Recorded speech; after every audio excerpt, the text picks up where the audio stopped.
I went all out today to get in a festive spirit. I think I'm going to change the name of this channel here to Anon Anon, even though you've already all seen my face.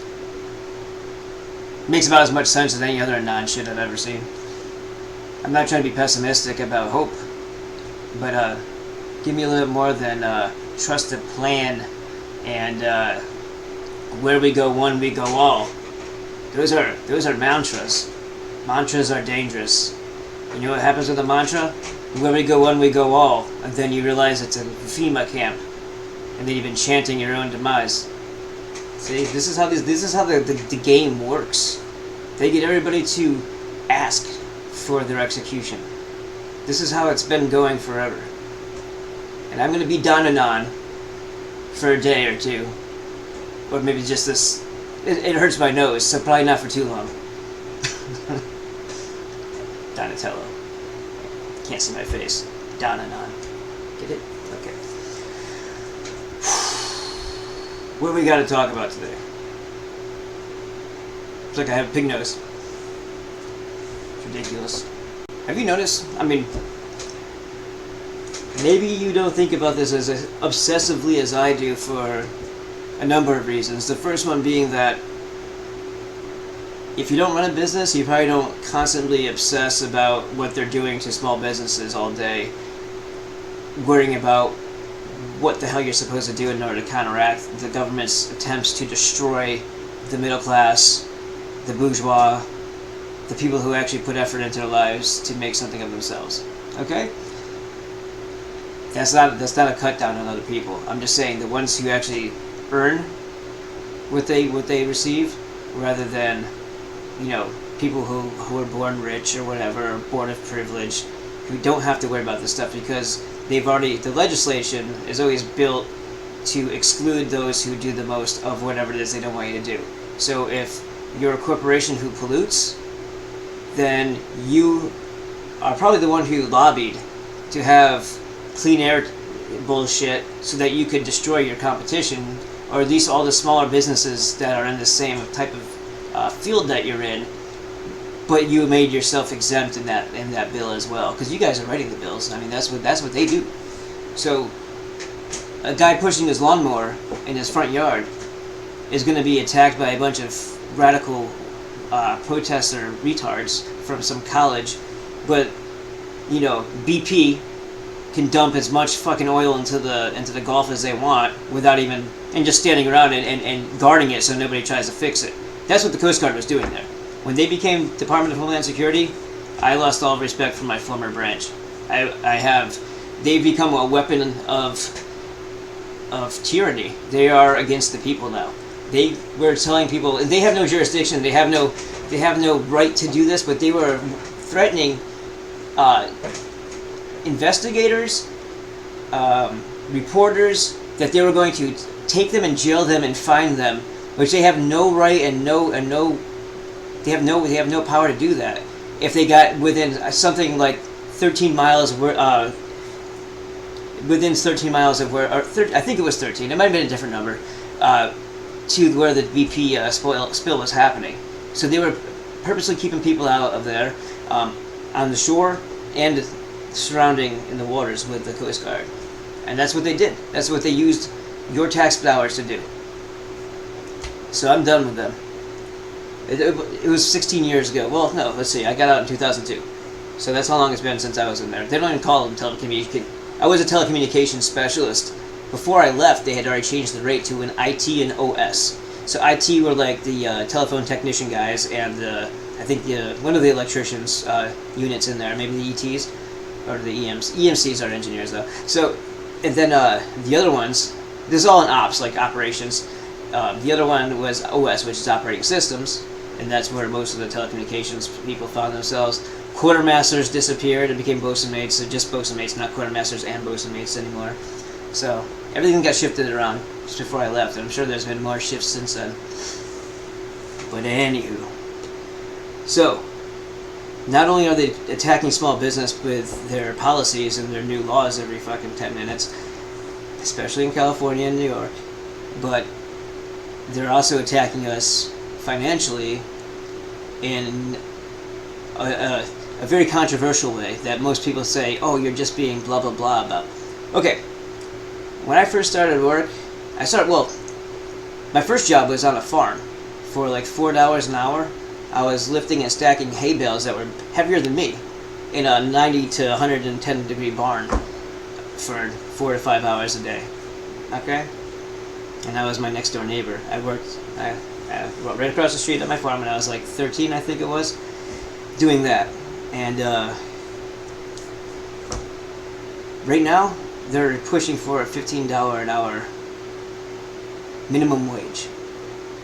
You know, not telling the people that are all gung-ho for this that doesn't save them anything. That doesn't make them more wealthy. That doesn't make their lives easier. It makes it harder. If the cost to get your goods presented in your store and sold increases, then the cost of the product itself has to increase. So when the labor costs more, the product is going to cost more. It's just logic, okay? A McDonald's burger isn't going to be $100. Isn't going to be $1. It's going to be $1.50. You know, that's just so life is going to cost more, and because life costs more, rent costs more because life costs more. Do you understand how that works? Everything's going to end up increasing, and it increases higher than what the rate of minimum is. So you end up making more like in dollar amount, but you actually have less afterward. So people don't get that. You need to reverse that in order for people to actually make more money. Okay? Things would have to regress. But once a company finds that you're comfortable with paying a certain price for something, they're never going to reduce it. So that's the other problem. Like, if you did reduce minimum wage and everything became cheaper for them to run, they're not going to charge you less because they've already established, and you've already established a habit of buying it for that price. So they're not going to just like, oh, well, since we knew, you know, no, they're going to keep it where it is. Anyhow, so the level of labor. Now I got lucky, but it took me 4 years almost to get 3 employees that I can honestly say that I don't have to worry as much as I had to worry about of these people in the past. Like, either they wouldn't show up, they had shitty attitude, no effort, blah blah blah, right? When I run my business, it's one person on. There is no supervision. You have to be an adult. You have to do what you've been trained to do, and you have to do it with an effort. So I've got cameras in the sky, but I'm not there, and people take a lot of advantage of that. And there's zero integrity out there anymore. I'm not every person in the world, so maybe this has always been this way, but I know that I never acted that way. And I was making $4 an hour. I gave whatever I was doing. If I was mopping a floor, if I was stacking something, if I was doing inventory, I did it to the best of my ability because I knew that whatever I did, if I shined in what I did, that was a reflection of who I am. If I half-assed that stuff, then I'm a half-assed human being. So there was no attitude there of me like, well, this is beneath me. It's not beneath you if you can't do it. It's not beneath you if you won't do it. Okay? If mopping a floor is above you, is it beneath you? I mean, it isn't. You're lying to yourself. Because if you agreed to these terms when you took the job, then your integrity is bullshit, and so is your character for not doing it the way you're supposed to. Plain and simple. So now they're making small businesses pay more for less effort. Because everybody's entitled. This type of attitude that they're pushing in the mainstream, all across everything that you read and watch, it's messing with people's brains, and it's conditioning them to think that anybody who owns a business is rich and an asshole and needs to be taken advantage of the best way they possibly can take advantage of you. And it's bullshit. I put a lot of trust and faith in my people to do what they're supposed to do. And I you know what? Actually, as a matter of fact, right now the minimum wage is, I believe, $11.50, $12, something like that. There isn't an employee that I have that's getting paid under $15, and it's an entry level job. But I appreciate these people enough to give them what I think is a fair amount for the effort that they're making, because they're not juggling fucking fire. Okay, it's basically a retail customer service position. Okay, this is an entry level job, but entry level now is gonna, at some point, is gonna be at $15 an hour for everybody. A job at McDonald's isn't supposed to be a life career, so for people who have no ambition, a $15 an hour job at minimum wage seems great to them, because that way they feel like their whole entire life is already planned for them at this job that you was never supposed to be there forever at. You were never supposed to be there forever. That wasn't the purpose of an entry level. Entry level is to learn skills that you can use somewhere else. That's why the wages are lower, because you're still learning how to be useful to people. So that's not the place where you're supposed to cash in. Okay, you cash in through your ambition and your motivation and your skills and your eagerness and your ability and your effort. Right? I mean, if you get all that out of your first job, then great, you'll promote faster and you'll get out of there faster. But if you're going to linger at a job that is paying you minimum wage for 20 years, you missed the point, and now the system is enabling you to feel like that's going to be okay. It's not okay. Just like Adam Schiff over there, I don't think that's okay. You might think it's okay, but I don't think that's okay. So what it does is it cripples people who are already of a weak constitution as it is, and it enables them to think that they deserve all the things that a person who's worked to earn things like benefits, better pay, better hours, better everything, stock options, whatever, that they're supposed to get all that first day of work. Like, what's my vacation? You're flipping burgers, buddy. You're not transplanting hearts. You're not trading stocks and doing mergers and acquisitions. You're flipping a burger. You're replaceable. You're going to get paid as if you are replaceable. And if you are exceptionally good at that, and people have to worry less about whether or not you can handle the job day after day, to where they don't have to feel like they have to replace you, then in the perfect world, you'll have job security because you earned it. But if you continue to think that you're supposed to get everything that a person who's worked their asses off to receive, you're supposed to get that your first day that you showed up, and you start asking that shit at the interview, then you've definitely become a tool of the system, because that's exactly what they've created. $15 an hour, it's a carrot on a stick, guys. Like I said, I pay my employees that as it is, and that's not the minimum wage yet. Minimum wage is 12 something, or maybe I think it's just 12. It might be $11.50, but we're way ahead of the curve. You understand?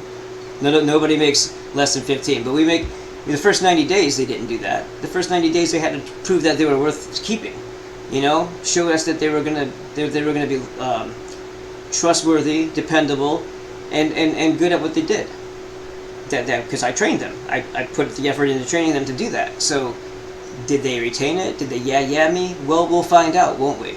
And then as it progressed, we've lost so many people through their own fault, because they didn't want to do what they agreed to do for us. They agreed to do this, okay?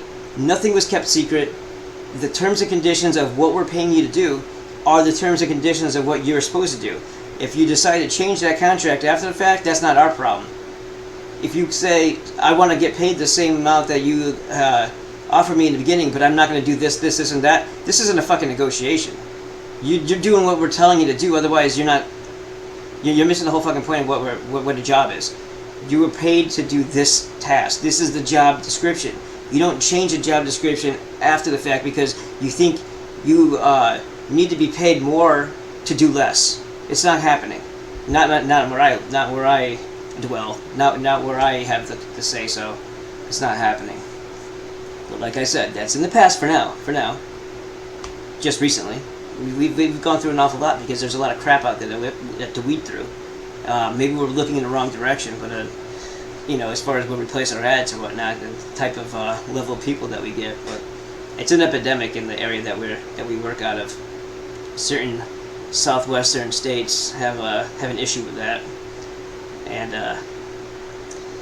it's all because the system has conditioned people to think that that's the way it is.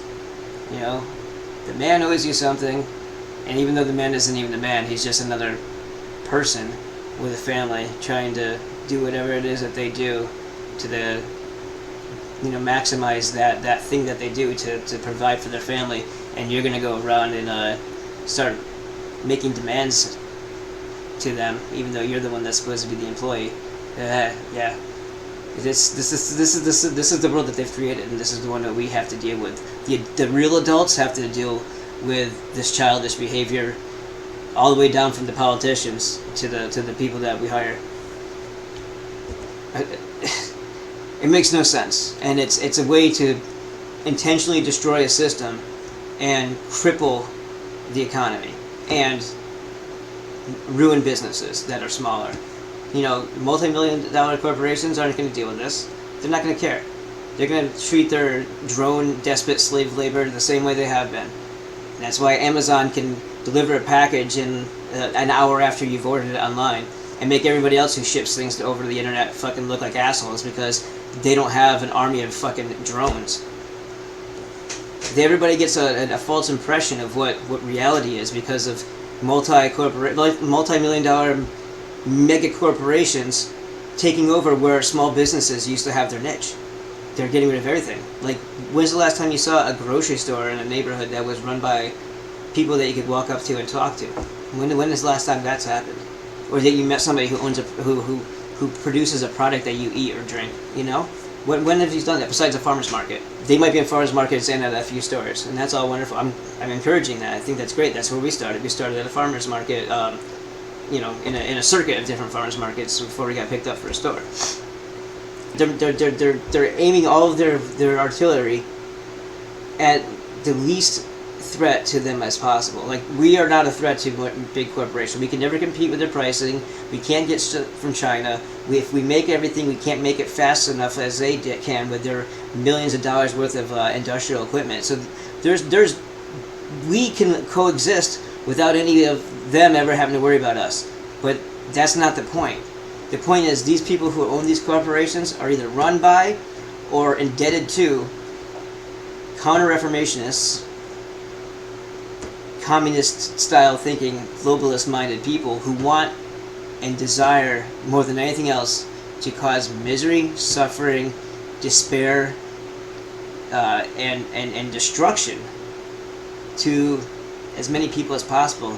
The middle class, poor people, you can only kick so much because it doesn't affect them as much. But the middle class has something to lose, so those are the target. Okay, those are the ones that pretty much run their own lives. They are self-determined. They run by basically a little bit higher level because they're not dependent on government services and things like that. So they're not enslaved to doing what the government says or pressing the red button to get more pellets. When they vote. So they're not as controllable. We are not as controllable. They want to make us dependent like everybody else, or get rid of us, period, in a more disgusting way, more sinister way, I should say. What we have to do is we have to recognize this and call it out for what it is.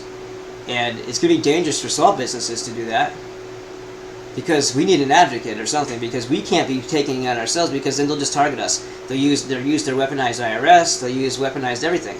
And then it doesn't matter if you're squeaky clean. They'll find something if they're looking for it because it's a corrupt system. Or they'll drag it through so much court that by the time you're done with legal fees, you're fucking upside down and you're everything, and then you lose your business anyway. So regardless if you were guilty of anything or not, you're going to get punished. You understand? Like, if they don't like somebody speaking out, they're going to take them out. And if you are working your ass off to provide for your family, which I am, I don't have fancy cars. Everything I have is used, okay? I buy used so I don't have to have debt to a bank. I rent my home so I don't have to be indebted $300,000 or more to the Rothschilds. I do this so that I can't be manipulated as much, and I'm not stuck someplace because I'm so invested in it. If I need to get up and go, I can get up and go. To a degree. And I'm not saying that's how I'm not giving anybody life advice. I'm just saying, for me it works. For me it works because I couldn't see myself paying 3 times as much for a car today as they used to be cost 50 years ago, and they were built 100 times better. They were made out of steel. They were huge. They were heavy. They were beautiful. You know, you got in an accident, your family was safe. They didn't crumble into a little tiny square box that you could put on your fucking shelf afterward. You're not in a death box. That's just metal and glass coming at your face. You know, we drive vans because at least that's a little bit of something to cushion if any idiot tries to harm us. They went from solid steel to side impact beam, side impact, ooh, airbags. Yeah, great, fucking awesome, great. Yeah, because the fucking tank that was there needed to be improved upon, right? Oh, because of gas? Well, whose fault was that? Was that Carter's fault? Fact that we're never gonna run out of not really fossil fuels, not actually at all fossil. We're not burning fucking dragons and dinosaurs in our fucking gas tanks, idiots. Sorry, not even mean to call you guys that, but I'm just saying, yelling at them for giving us that bullshit line to begin with. Not fossil fuels. It's not. They won't tell us because false scarcity causes fear, causes desperate acts, causes control.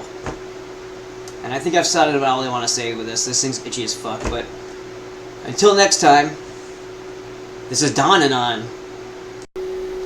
That shit's bananas.